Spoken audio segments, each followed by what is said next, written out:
J'étais abasourdi d'entendre la ministre du Logement, Emmanuelle Wargon, annoncer la fin de la maison individuelle. Écoutons-la. Nous devons désormais l'affirmer de façon claire.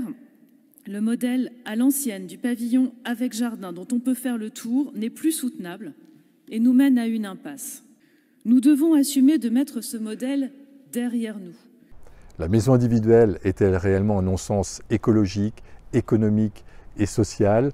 Dans cette vidéo, je vais vous donner 7 raisons de continuer à vivre dans une maison individuelle ou d'investir dans une maison individuelle.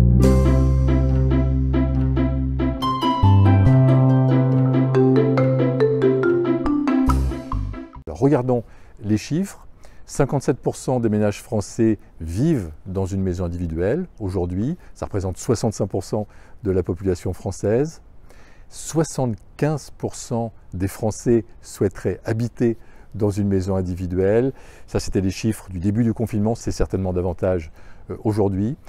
Contrairement à une idée reçue, ce ne sont pas les personnes les plus riches qui ont une maison individuelle. La densité de maisons est en effet plus importante dans les communes rurales. Première raison de vivre dans une maison individuelle, c'est que la maison individuelle correspond au rêve d'une grande partie d'entre nous. Laissons chacun réaliser ses rêves, laissons chacun d'entre nous réaliser ses aspirations les plus profondes. Pour moi, habiter dans une maison, c'est une source d'épanouissement, de bien-être. J'ai besoin de liberté. Je suis quelqu'un qui ne supporte pas la proximité qu'on retrouve dans les immeubles, dans les grands ensembles. Deuxième raison de vivre dans une maison individuelle, il est plus facile de rénover énergétiquement une maison.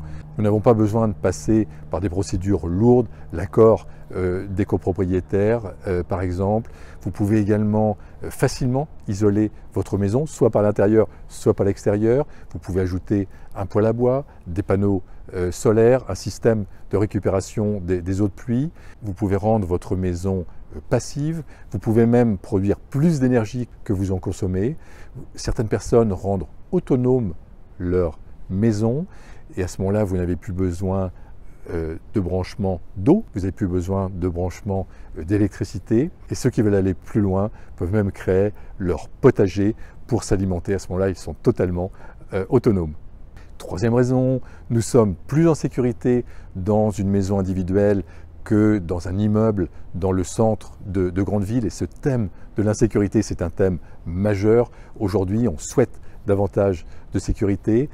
En cas de pandémie, on est également plus en sécurité en périphérie des villes, dans les gros bourgs ruraux ou proches de la nature que dans les grandes villes où il y a beaucoup de promiscuité. Quatrième raison de privilégier la maison individuelle, la maison est plus facilement modulable qu'un appartement. Donc vous pouvez créer une pièce au sous-sol, par exemple, vous pouvez aménager un garage, vous pouvez amener un module préfabriqué dans le jardin, ça va vous permettre de créer une pièce supplémentaire pour télétravailler ou en cas d'agrandissement de la famille. Cinquième raison de privilégier la maison individuelle, les maisons individuelles sont le plus souvent hors des copropriétés. Quel bonheur! Pas besoin de rémunérer un syndic, pas de gestion aléatoire des travaux, vous maîtrisez vos travaux. J'ai décidé de sortir de toutes les copropriétés dans notre parc immobilier qui compte plusieurs centaines de logements, soit en cédant les biens qui sont en copropriété, soit en les détachant. Vous pouvez détacher aujourd'hui un lot de copropriété lorsque vous êtes dans une copropriété horizontale. Bien sûr, ça ne sera pas possible dans une copropriété verticale, dans un immeuble. Par exemple, nous avons une maison individuelle, une maison d'hôte donc au Pays Basque. Cette maison est en copropriété avec 2 autres maisons. Nous avons, avec l'accord des copropriétaires, demandé à prendre notre indépendance, à sortir de la copropriété. Ça a été accepté au bout d'1 an d'échange, mais ça nous a permis de revaloriser donc cette maison de plus de 10%. Quand vous êtes sorti des copropriétés, vous êtes libre de réaliser des travaux donc sans accord des autres copropriétaires, vous êtes libre de faire vos travaux de rénovation énergétique, ce qui va également vous permettre de revaloriser donc votre bien. Sixième raison pour privilégier la maison individuelle, vous pouvez optimiser plus facilement les surfaces. Certains de mes étudiants réalisent des aménagements de combles, d'autres font des agrandissements. Avec une grande maison, par exemple, vous faites 2 maisons et vous pouvez les louer ou les revendre. Vous pouvez également acheter une maison avec un grand terrain, vous vendez le terrain d'un côté et vous conservez la maison avec un plus petit terrain de l'autre. Donc il y a tout un tas de combinaisons possibles donc avec la maison individuelle. 7e raison de privilégier la maison individuelle, vous pouvez faire des investissements très rentables avec les maisons individuelles. Certains des étudiants Imosen sont devenus des spécialistes de la maison individuelle, soit pour les louer en colocation. Par exemple, j'ai vu un de mes étudiants acheter une maison et faire une colocation avec une dizaine de colocataires donc à l'intérieur. Vous pouvez également créer un co-living. Le co-living, c'est de la colocation plus haut de gamme, donc vous avez des chambres avec des salles de bain, vous avez des espaces communs, un home cinéma, une salle de sport, une piscine par exemple. Donc le co-living se situe entre l'hôtellerie et la colocation. C'est une tendance qui se développe en ce moment que je vous invite à découvrir. Vous pouvez également louer votre maison en courte durée, donc vous faites de la LCD. Nous recherchons actuellement un terrain, donc au Pays Basque, pour construire 2 ou 3 maisons individuelles en se rapprochant de l'autonomie énergétique. On va également tester l'acquisition d'une maison individuelle style bergerie, donc au cœur du Pays Basque. On va rendre totalement autonome, donc on recherche cette maison en pleine nature et on ne sera pas raccordé au réseau d'eau, au réseau d'électricité.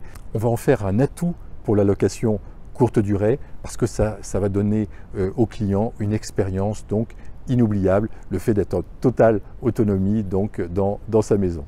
Faut-il continuer à investir dans les maisons individuelles? Oui, sans aucune hésitation. Nous devrions construire 500 000 logements par an pour répondre à la demande. On en construit péniblement 350 000 par an et nous manquons principalement de maisons, que ce soit de maisons dans la périphérie des grandes villes ou en pleine nature. Le prix des maisons individuelles a augmenté en moyenne de plus de 10% depuis un an et c'est qu'une moyenne dans certaines régions. Le prix des maisons a augmenté de près de 50%. Leur prix va continuer à augmenter, surtout si l'État veut freiner leur développement. La grande tendance aujourd'hui, c'est de quitter les centres-villes pour aller vers la campagne, en sachant qu'une maison dans un gros bourg de plus de 1000 habitants, par exemple, desservie par une gare ou par des transports en commun, dans lequel il y a un Internet rapide, la fibre, est 2 à 3 fois moins cher au mètre carré que le prix dans les grandes villes. Arrêtons d'aller à l'encontre de la majorité des Français, laissons les gens réaliser leurs aspirations et leurs rêves, laissez-nous la liberté. Quel est votre avis sur le sujet? Bien sûr, je me ferai un plaisir d'interagir avec vous. Si vous souhaitez aller plus loin sur ce sujet, j'ai tourné une vidéo qui s'intitule 5 nouvelles façons de prospérer en immobilier, qui tient compte des nouvelles tendances de l'investissement immobilier de demain. Je vous souhaite le meilleur et je vous dis à très bientôt.